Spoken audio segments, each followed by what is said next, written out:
Welcome back, friends. Today, I have literally the sunshine delight of bringing to you a woman who has become an absolutely dear friend of mine, Rachel Gossett. We met in a business mastermind, and We then we did. ended up doing a book collab together. And Rachel has a beautiful story in the Breathwork book that I had a chapter in as well. And today I have invited her to come on and share her story that she actually writes about in that chapter. So I know a lot of you have that book, so you can check it out. Um, to share her story about healing and her journey with in for 33 years with an eating disorder and body dysmorphia, and where she is today is this beautiful, vibrant, radiant life story of realizing there's so many people who struggle with eating, disordered eating, and body dysmorphia, seeing yourself different than you really are. And Rachel is just a shining example of the reality that you can heal and there is hope. And she actually works now as a body freedom coach. So she's going to tell us more about that after she shares her story. But she's also a breathwork facilitator and a Reiki master. She's very intuitive and just a beautiful soul. I have so just deeply enjoyed getting to know her over the last year. And I'm so delighted to bring her to you guys. Welcome, Yeah. Rachel. Yay. Thank you so much. Oh my goodness. I am so blessed to have met you and to be here today. So thank you. Yeah, so good. The way God works things out. I love it. The Yes, universe conspires for our good. most definitely. So I just want to drop you in. Mhm. I know you've kind of told me that your first experience with becoming aware of your body was at 7 years old. So Yes. let's give some space for little Rachel and let her talk and tell us what was going on in your life at that time. Yeah, sure. So, little Rachel, yeah, 7 years old. My body was definitely a different shape from the other girls around me. I'm Puerto Rican, so my curves started developing at an early age, my breasts, my hips. I was even made fun of because I wore a bra at such a young age. And when it really hit me, Kara, was standing in line for lunch one day, and the lunch lady, who happened to be my close friend's mom, asked me if I wanted some of her daughter's clothes. She had extra.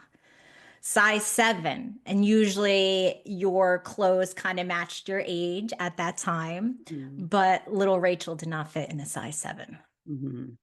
And what did that make you feel? Do you remember like how you felt or what you were thinking?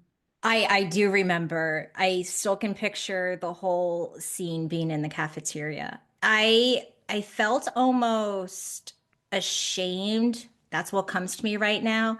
And like, wow, I'm bigger than a size 7. I don't look like the other girls. Mm. So that definitely came to mind and the feeling in my body. Yeah. Well, and I think too, when we were kids, there was a lot of, I mean, there's still a lot of messaging about how we should look. Like, I'm not saying Hmm. there's less pressure, but it's a different angle. Like, It even is. what's desirable or what's advertised as what you wish your body looked like is different than it was in the 90s. And their Hmm. body shaming was common household occurrence. It wasn't, It nobody was was. talking about, body shaming as a bad thing. Hmm. Um, and so I think our awareness as very little girls, I don't know if you have anything to add to Yeah. that or just that time frame. No, Looking, definitely that time frame. So when I was in fourth grade, or yeah, I think because it happened around that. So maybe it was 80, let's see here. I don't know, it was in maybe the late 80s. And yes, the body shaming was everywhere on TV and the diet pills and Slim Fast. Seeing my mom do that. She even had her battles with mental health disorders. She was bipolar and she had eating disorders too. Mm. So I saw a lot of it firsthand, that dieting and her not appreciating the way she looked, and she projected that onto me. Yeah. Yeah, that's really, really rough. I think that it's so important as moms. I know I did this really consciously. I only had a boy, I never had a Hmm. girl, but even with my boy, I'm like, I was very conscious about, because this wasn't what was in my head about my body Yeah. my whole life, but I wanted to only speak life and goodness and appreciation for the vessel. And that took a lot of work as a mom. And Rachel, by the way, is an amazing mom, and she has a boy who's is Yes. how old is he? 12? He's 12 now. Yeah. And then she has twin girls and another girl Yes. who The are twins are 5 and the youngest is 3. She'll be 4 in a couple well, she'll be 4 in April, so. yes. Oh my gosh, right? So Yeah. she's got three little girls who I know are part of your motivation Yes. for your healing journey. Yes. Tell us a little bit more about like what life was like for you when you were 7. Hmm. Tell us a little more about your family, your parents. Sure. So I had a younger brother at that time who was he was probably about 1 years old. So we're about 7 years apart. And so a lot of attention was on him. But also, like I said before, my mom had her battles with eating disorders, mental health. She also had a lot of physical ailments as well. And it seemed like she was always in the doctor, in and out of hospital. My dad was always a very angry person, criticized a lot of things that I did, that my mother did or did not do. So Mhm, the expectation of having to be this perfect little girl that didn't get daddy upset mhm. totally encompassed me from the time I woke up in the morning to the time I went to bed at night, kind of walking on eggshells, Kara, in Yeah. my house. Yeah. And I know you've shared with me that there was, even some violence that, Hmm. yeah, tell us a little bit about that. Because I think this backdrop is, it's all part of your story. It And is. yeah, it's part of your journey with food. Mm-hmm. It is. So I do have very vivid memories of my father being physically abusive, and he was verbally abusive as well. And I recall this one instant where I don't remember how old I was. It was maybe around 4 or 5, I'm guessing. And my mom had a knife on her pillow, under her pillow, because she was afraid of my dad that evening.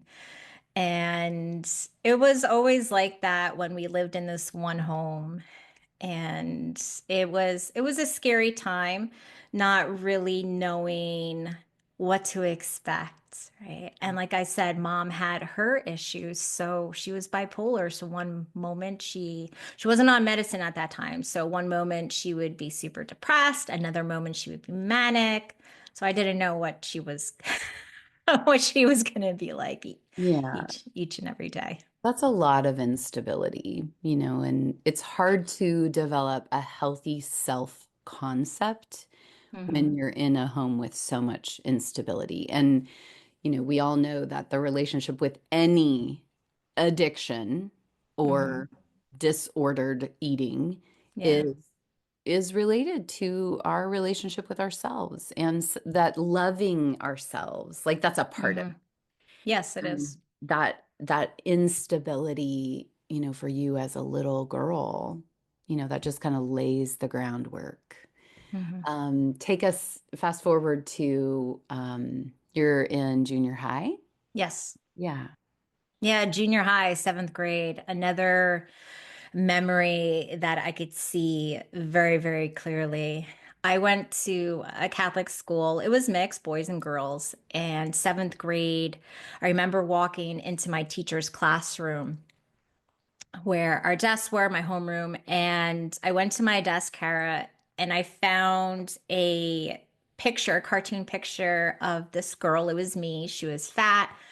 She had hairy legs. And then on the desk was also written, "You are so ugly. You are so fat. You are so hairy. No one will ever love you. You'll never have a boyfriend. The slim fast diet wouldn't even work for you." So I was so embarrassed, so ashamed. I remember taking that eraser out and getting rid of it as fast as I could so nobody else would see. Yeah. Did you know who wrote it? Were you aware of? Oh, Yeah, you knew. Yeah. most definitely. Yes, because I was being bullied throughout seventh grade.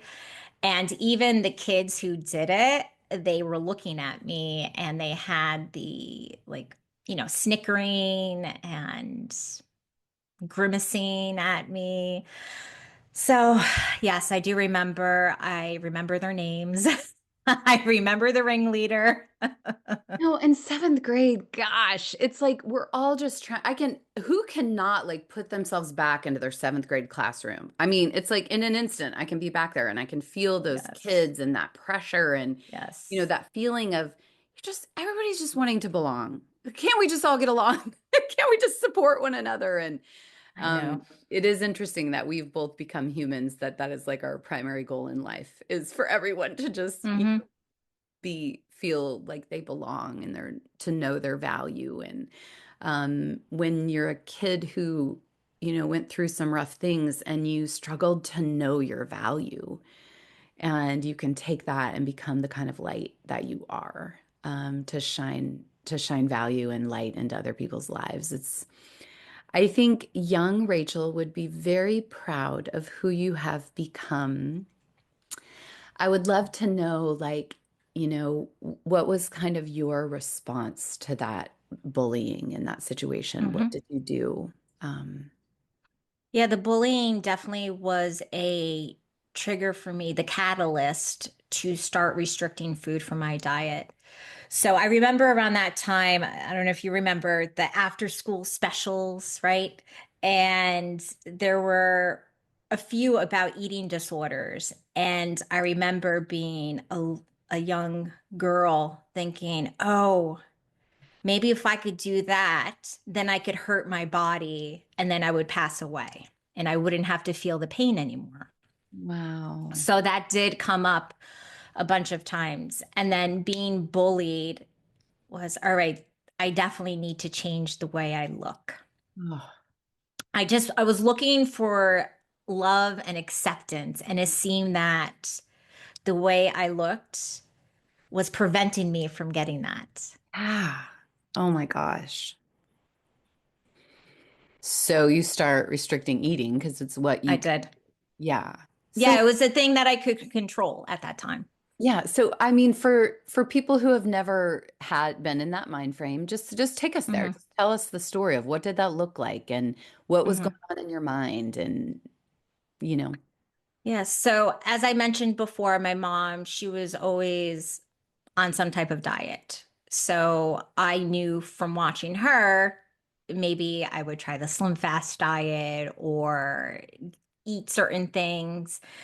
And I knew at that time that if I restricted food, that was an easy way for me to lose weight. And that summer, from seventh grade into eighth grade, I did lose some weight.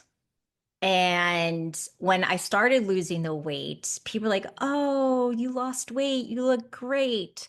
So they were acknowledging, Yeah, you got these accolades. yes, that, "Oh, you look so much better because you lost weight, Rachel." Mhm. I was a chubby kid.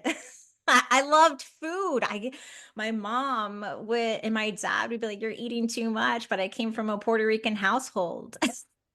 Well, We had and to be food every honest, day. a lot of girls before they hit puberty and Hmm. have hormones kicking in, a lot of girls carry extra weight. Like when we say like I was a chubby kid, it's like pretty normal. Yes. Pretty normal. That's the way the human body works. Like, we there that's just normal, I know. not I an know. undesirable thing. Uh, so yeah. I think it's kind of amazing how well, we find something we can control when Hmm. life around us feels out of control. As kids, the intuition Yes. of that is actually quite profound. Hmm. So, okay, you get deeper into the restriction. Just Hmm. keep, I'm just gonna let you riff for a Yes. while. Tell us the story. Sure. Sure. And then when I went back to school, eighth grade, even some of the teachers acknowledged that I was not really eating my lunches. And one came up to me and asked me if everything was okay. But then it just kind of stopped right there. No one ever pursued the matter. High school time, there was a moment where I really didn't care. I was eating, but then people were making fun of me again. So then I would go back on some type of restriction. It was a lot of back and forth, and I did a lot of comparing to the popular girls, right? The girls that were getting the boyfriends, the girls that were getting noticed. And I was a size 10, 12 in high school, probably the first 3 years of high school. And the other girls, they were a size 5 or, 4. So I did a lot of comparison and I felt so sorry for myself. Hmm. I was so depressed too. I remember I took a whole bottle of Tylenol one night, Kara, and because I just didn't want to live anymore. Yeah, I didn't And know this part. Yeah, I'm so sorry. Wow. and the only thing the bottle of Tylenol, it was probably over 50 in the bottle that I took, but I just got really sick.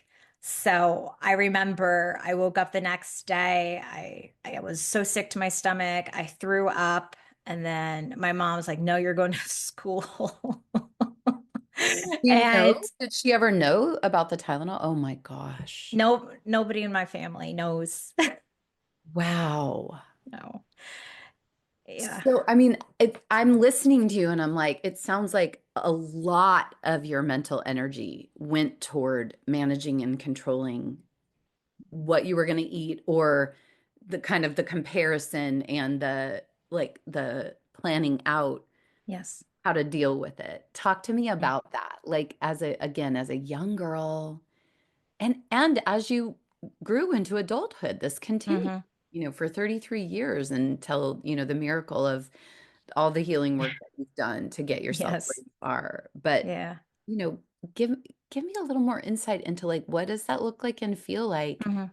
to have all that energy going toward, thinking through food and comparing yourself and how much energy was left for anything else. Hmm.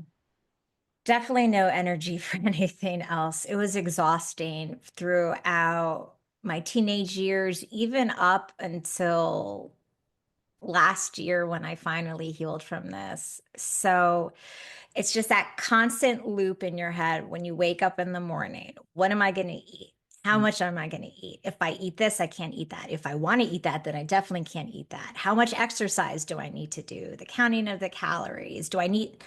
I have to put my makeup on or I have to wear something, presentable, even if I'm taking my kids to the park.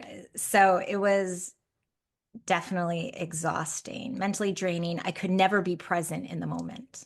Oh, yeah. Wow, contrasting to now, you are one of the most present beings that I know. Yes. Um, I'm Yes. curious, like you said you had the one teacher that kind of noticed, but then Hmm. that just kind of faded. Like, did anyone Yes. else ever make comments? Did, that like just kind of noticing like, hey, I noticed you're not really eating, or Mhm. how did that? How did that happen? So when I was about 21, I let me just give you a little backstory first. When I was about 21, I saw a photograph of myself, and I remember looking at it and saying, "Damn, Rachel, you look fucking fat." And that was the next catalyst for me to go 100% in of anorexia, bulimia. And then with bulimia, some people may not know is binge eating as well. And then you just throw up the food that you eat, and the body dysmorphia. And I got down to, my frame is 5'3". I got down to about 94 pounds. I was a double zero. Oh my gosh. Oh my gosh. And what were you feeling at that time? Were you like, "Oh my gosh, I'm amazing. I've done it." Yes, yes, yes. I did. I thought I climbed Mount Everest. And because I was super skinny, I was getting noticed, not for the right reasons. Because you had mentioned, did anyone address it? No one addressed it. Mm. My mom and my dad never went up to me and asked me, "Hey, Rach, what's wrong?" My brother, who is 7 years younger than me, one day after eating a can of Progresso chicken noodle soup, I threw it up. He Mm. came to me. He was standing outside the bathroom door, and he questioned what I was doing. How old And were you to notice? he was about 14. Okay. Yeah. So he was Yeah, tuning in. he was. Yeah, yeah. My brother's very intuitive. Mhm. And so he was the only one that questioned what I was doing, but he's just a young teenager, so he really didn't know. And as far as other family members, no one said anything. Friends or acquaintances like, "Oh, you look great, Rach. You lost so much weight. I wish I was as skinny as you. You must have no problem finding clothes that fit." And this was the time of the late 90s. So it was early 2000s. So if I was around 21, it was the early 2000s. And still the body shaming was there Yeah. on TV and everywhere. So So much it, pressure. Oh my gosh, so much pressure. If you're not yes, shaped in the way. yes, Yeah. yes. Um, so I want to kind of take a little like sidestep from your story and just like Mm-hmm, what might have been helpful if what if your mom did notice? mm-hmm. And part of why I want you to talk to that from the wisdom that you have now is maybe there's a mom listening who has Sure. noticed. And what, first of all, like what would you be looking for actually identifying like the difference between like, I'm not hungry, like Mm-hmm. the ups and downs of teenage eating, like all the things, Sure. none of the things. Like it's kind of like toddlers eating. It is. So what would you be looking for? And also what might be a helpful thing to say? Because there's certainly not helpful Mm-hmm, things to say. mm-hmm. And this is a very tender topic. It And is. I just would be so curious for your wisdom on that, for anyone listening that, might be in that position. Yeah, I would love to share some insight on this. So looking back, what I really craved was just to be noticed that something was up, right? For either mom or dad. I had a closer relationship with mom. So for mom to come up to me and say, "Hey, Rachel, things just seem a little different with you. Would Mhm. you like to talk about it?" Right? Giving me that space of knowing that my mom is there for me, that she wants to support me in some way because she does notice that something is up. Yeah. And not to, if you do have a loved one going through this, you don't want to bring up anything about food. You don't want to say, "Hey, you're getting too skinny," or, "Hey, I notice you're not eating," or Anything around the food or the way you look, what you really need to do is just be like, I noticed you've been acting a little different lately. You Hmm. know, is there something going on, or how can I support you? Please know that I'm here for you. You Hmm. have this safe space. And it's so important for someone who is going through eating disorders and body dysmorphia to know that they have a safe, sacred space. I didn't have that growing up. Yeah. And whether that's a therapist or a close friend, family, a community, right? I never went to a group for people with eating disorders. I never sought that out. And a lot of it was on, for whatever reason, I just didn't do it. But if you are struggling, that is definitely a key, is to make sure you have that safe, sacred space where you can just show up authentically without judgment. Yeah. I love that so much. And I, again, point to you because I Hmm. know that the work you're doing in the world now is to provide that safe, sacred space for people to land into and have someone cheering them on and helping, Yes. others find healing.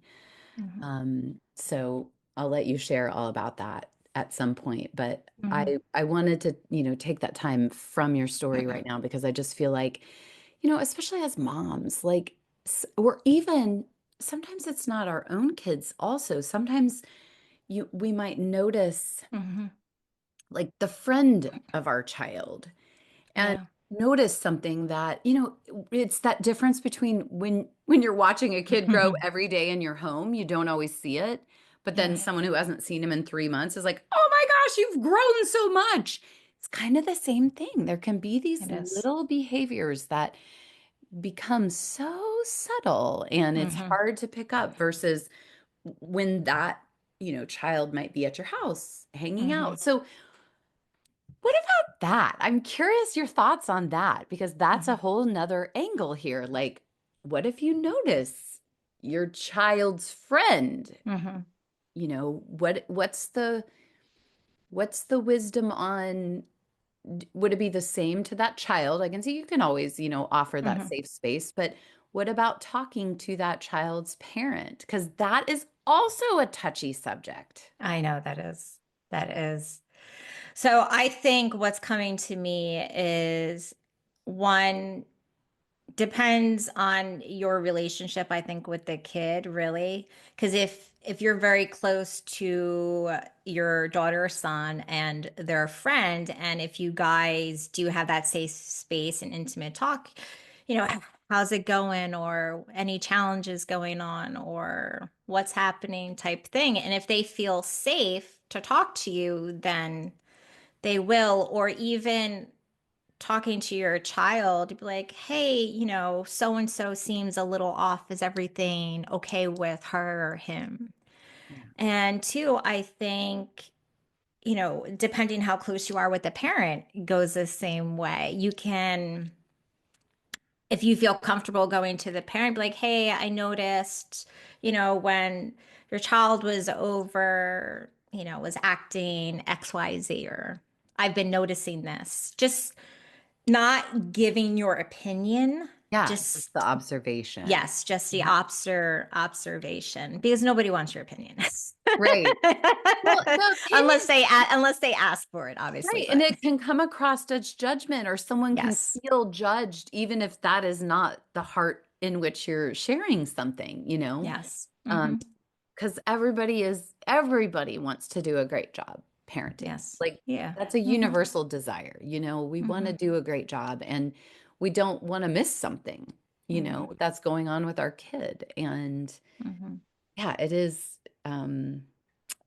it's a very touchy, but Hmm. and yet I think it's so important because listening to your teenage self who's like, I just wanted to be noticed. I wanted Hmm. someone to notice something was wrong. And like my little 8-year-old self resonates with that. Like, yeah, Hmm. I wanted someone to figure it out. Yeah. I wanted someone to see me, notice me. Like, I think that also feels very universal. So I think that's really solid. Um, okay, so back into your story. When is there anything else that you want to share just in terms of the depths of being within the disordered thinking and eating and Hmm. viewing yourself that you want to talk about? Yeah. I do. And before I do that, I also wanted to just go back real quick if some signs, I didn't talk about some of the signs that may be present if someone is going through eating disorders. If they start wearing looser fitting clothes, they're trying to hide their body. Obviously, if you're noticing weight loss, if it seems to be they're dieting all the time, if you notice that they are taking a really long time eating their food and then throw most of it away, they're picking at it. If you notice that they do skip meals, exercising a lot, so those are some little quick things to be on the lookout. And And then as for me, it was, as I mentioned before, it was really exhausting and I weighed myself every day too for mm. a very long time. Probably By the from, way, I just saw it was it was like somebody had snapped a picture. I think it was in a doctor's office and it was by a Mhm. scale and it said, "This is simply a measurement of your relationship with gravity. It has nothing to do with your value, your beauty, all the." I was like, I love that. That's my new favorite. Like, a scale is your relationship with gravity. That's perfect. I But love yeah, it. you back I to what do you love were it. saying. I Yeah. do love it. Well, that definitely triggered me going on a scale at a doctor's office. And because the scale at the doctor's office is always different from the scale at home. Always, and it's always more. Always. It's Yes. never less. It's like, oh, my real weight is even more. Totally, totally. Yeah, so that was a trigger. And other triggers for me was seeing people lose weight, and then it made me feel like I needed to lose weight more. Mm, Seeing people that were getting the attention or mm, even seeing people that had eating disorders for some reason that was a trigger for me mm, and that I had to do it as well. And everything was low fat or fat free, and as you know, mm, that's not mhm. how you're supposed to eat. Not healthy. Exactly. Um, you just said something that made me want to, I've forgotten. Okay, carry on. Because I was like, you said something and I was like, oh, I want to know more about that. And it just Hmm. literally It slipped out of my left. head. So, Yeah. um, yeah, so triggers, Hmm. things that were, making you notice. Hmm. When did you s- when did you kind of graduate out of that, or how did that evolve over time? Hmm. It didn't evolve until I did some of that somatic healing where I was able to energetically remove the hold that I had for the eating disorders and the triggers. I don't get fully triggered now, post healing. You had said that healing is not perfection, and it Yeah. isn't. It Yeah. isn't. You still feel the feels, but it's what you do with that. Yes. Oh my gosh. I'm going to take a minute because I talk Yeah. about this all the time with my clients. I think it's the social media world that has gotten us into this idea that healing has an ending. Like, Yeah. I think it's like marketing of like even coaching and like all the program, like the messaging of, oh, you can heal this, and the hero's journey where it's like I was this and then I was this and you too can be that. Yes. I'm being so vague, but I think because of all that languaging, somewhere in us, we believe that, oh, we're going to set out on this journey And Hmm. then we're going to heal it, period, and move on and triumphantly move on without it. And I have, I mean, I shout this from the rooftops, and it's not necessarily great marketing, but I believe it's real and I believe it's authentic to say there's no period at the end of the sentence. We are constantly living with the things that we've healed from. Yes. So I want you to talk specifically about that part as we get there, and I Hmm. will make a note. But I want you to kind of take us into like what first started percolating for you that made you go, I need help. Hmm. Yes. So, as you mentioned earlier, I have four children, and I had the twins. My oldest is a boy. I had the twin girls in 2020. And then in 2021, I had my youngest daughter. So throughout my whole life, I had the ups and downs of the eating disorders and body dysmorphia, the relapses. It was just a vicious cycle. After my kids, because I was pregnant pretty much back to back, my body shape I was not happy with. Even though I created these miracles, I couldn't look at it like that. Mhm.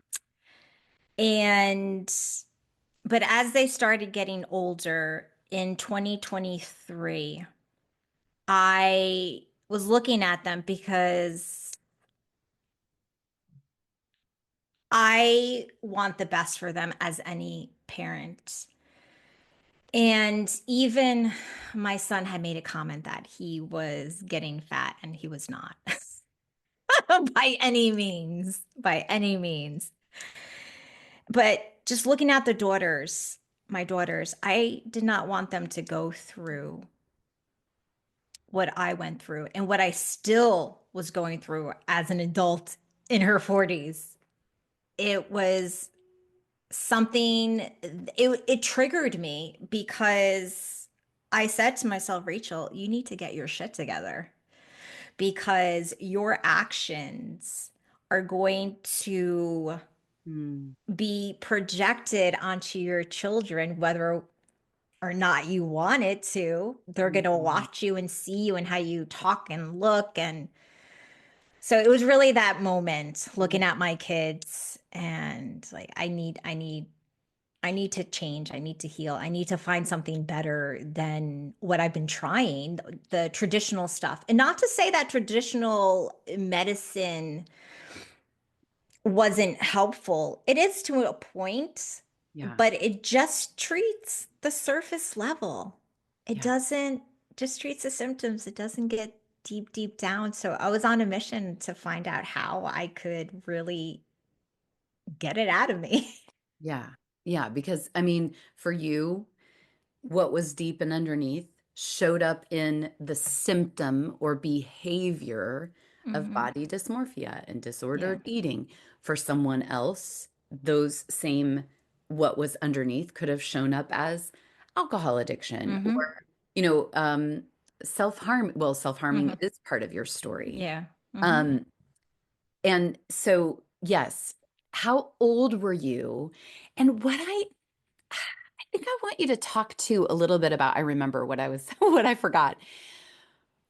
If you were to speak directly to someone who was in that place of thinking and comparing and thinking about food and constricting or, oh, I want to eat, so then I'm going to purge.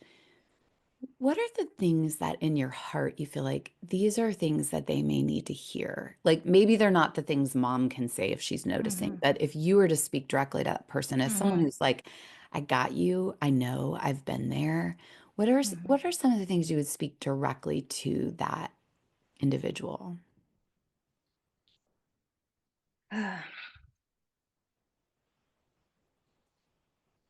So I just, if I could, if I could physically be in your presence, I would just hold you. That's how I would start. I would just hold you, give you that energetic, loving hug. And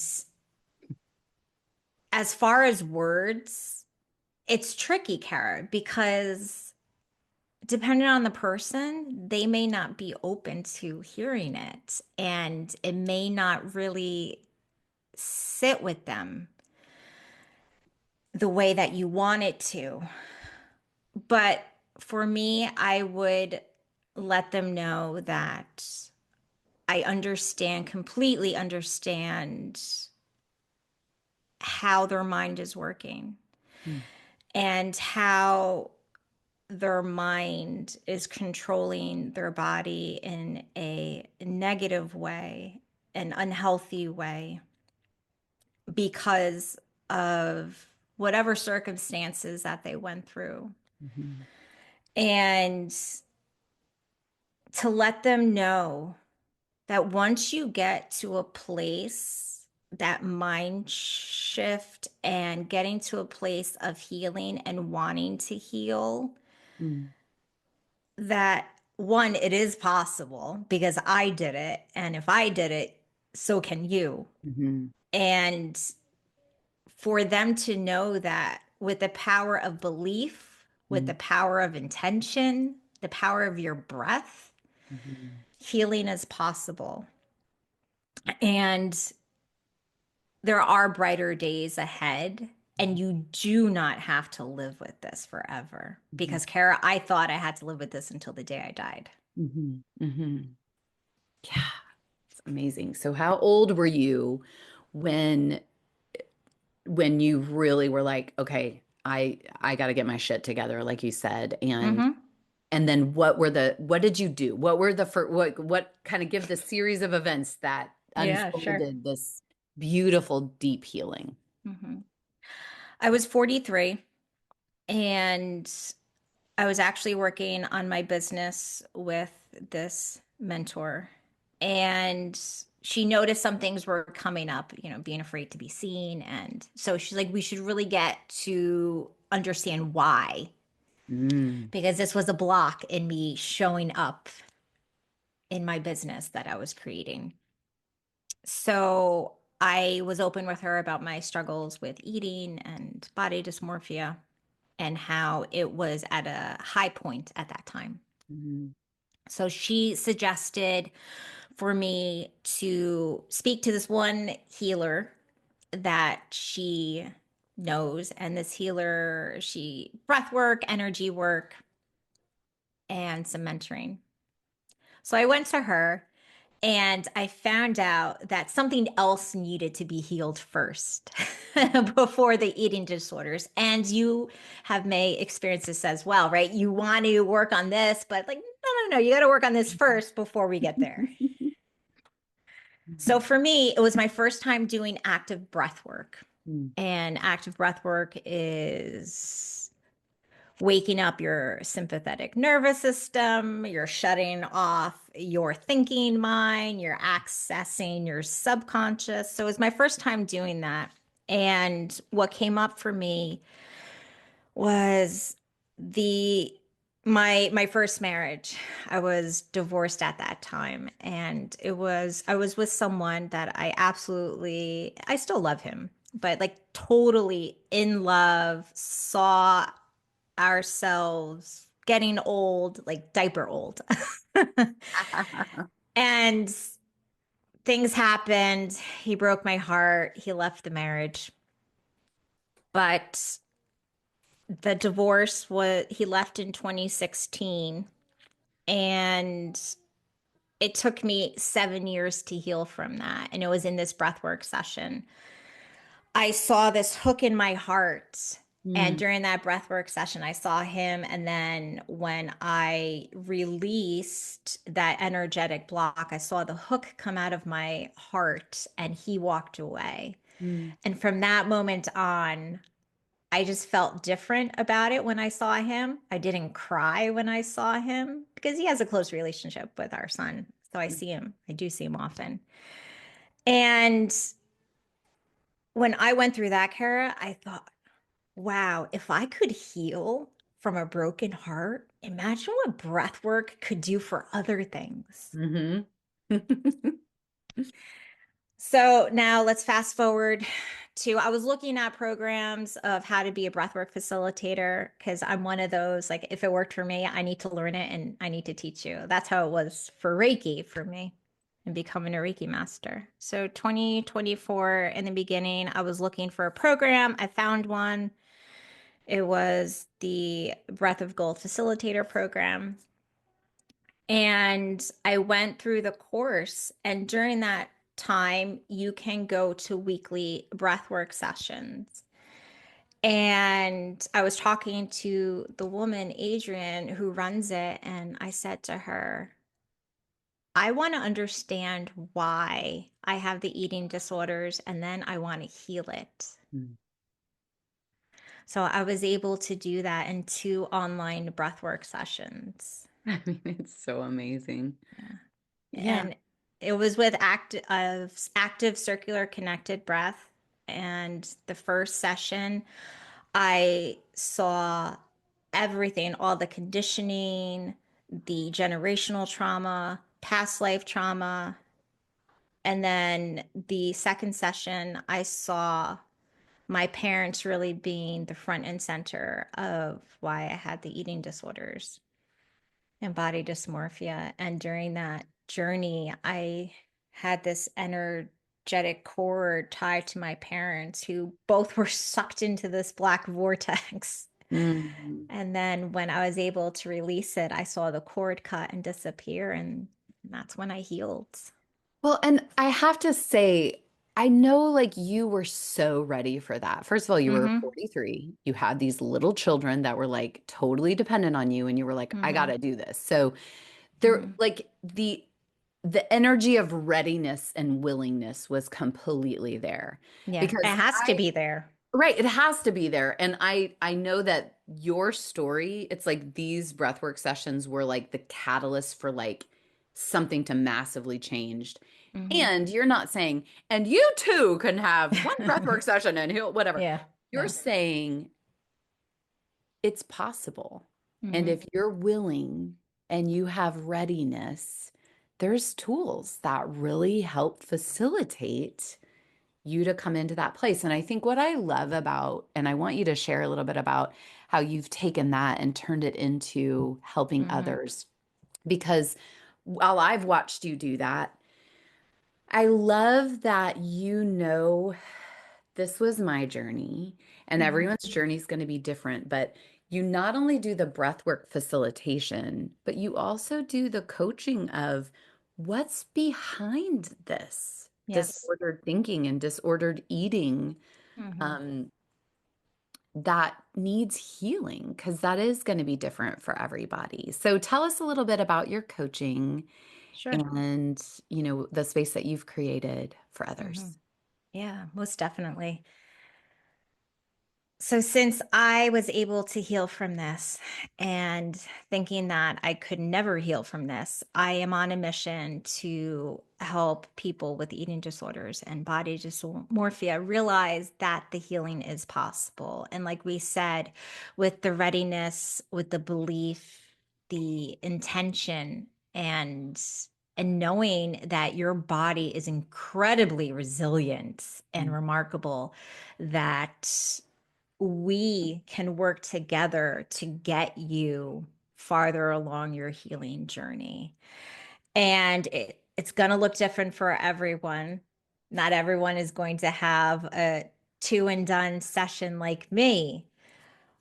But what I do love to do with clients is to co create a plan with them. And it's usually over 12 weeks. And it is a combination of one week we do that breathwork journey, another week we do the integration, we do somatic healing tools, mm, the coaching, the mentoring, me bringing my experience, talking about your experience. It's a lot of deep, intimate work mm, for those that, or those who are ready. mhm. Yeah, it's beautiful. Thank you for the work you're doing in the world. Thank you for using your own journey to bring healing and blessings to others. And I want to highlight also that, Rachel also does like m monthly breathwork sessions, right? That you have I do. open, Mm-hmm. like a community. Um, Mhm. and you do them around topics around healthy self-image and self-love and yeah, just really beautiful. Yes. You guys check her out on socials, on her Mhm. website. All of those things will be linked in the show notes, but tell them what's the easiest way if someone wanted to reach out to find you. Yeah, sure. Instagram, that's my biggest spot right there at Reiki by Ray. So that's ReikibYRAE.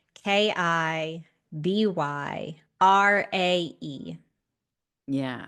Reiki Yeah. by Ray on the Yes. Instagram. And Rachel posts such inspirational, like uplifting things all the time. You're gonna love having her in your feed. Um, I think I just want to leave you with just a little bit of space to take a moment. Hmm. And if there were something that you wanted to leave my audience, whether or not they have had struggles with disordered eating or body image, body Hmm. dysmorphia, just leaving my listeners with a last kind of closing thought. Sure. I want you to know that you are completely worthy of anything and everything. You are worthy of the healing that you desire. You are worthy to be seen and to be loved for who you are, not for what society wants you to be, not for what your family wants you to be. You are worthy to be just as you are, for you to show up fully and authentically. And for you, I want you to know it is okay to be seen. Mm. Mm. Oh, I love that so much. I love you so much. Thank you for being here with me and sharing your story with my people. And I honor you. I bless you. I thank you. And I love you. I love you more. Yeah, Thank you for having me. it's been wonderful.